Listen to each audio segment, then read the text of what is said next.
এখানে আল্লাহ পাক বলছেন মানুষের মধ্যে কিছু মানুষ আছে যারা তাদের নফসটাকে আল্লাহর সন্তুষ্টির জন্য বিক্রি করে দিয়েছে। মানে তাদের জীবনের মূল থিমটাই হচ্ছে আল্লাহ পাকের সন্তুষ্টি অর্জন করা। কোনো কিছুকেই তারা আল্লাহ সন্তুষ্টির উপর প্রাধান্য দিবে না। যদি কোটি টাকার অফার আসে হারাম, সে সেটা রিজেক্ট করবে, আল্লাহ নারাজ হবে। একটা সুন্দরী মেয়ে যদি জেনার অফার করে, সে রিজেক্ট করবে, কারণ সে আল্লাহকে ভয় করে।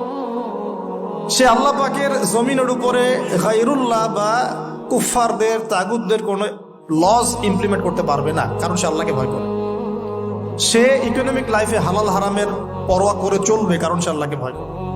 সে তার পরিবারে পর্দা এস্টাবলিশ করবে, বিকজ সে আল্লাহকে ভয় করে। মানে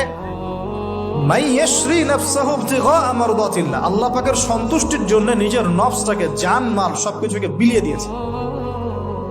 এই মানুষগুলোর সম্পর্কে আল্লাহ বলছেন ওয়াল্লাহু রাউফুম বিল ইবাদ। এই মানুষগুলোর প্রতি আল্লাহ পাক রাউফ হবেন, কোমল নরম সফট হয়ে যান। সুবহানাল্লাহ।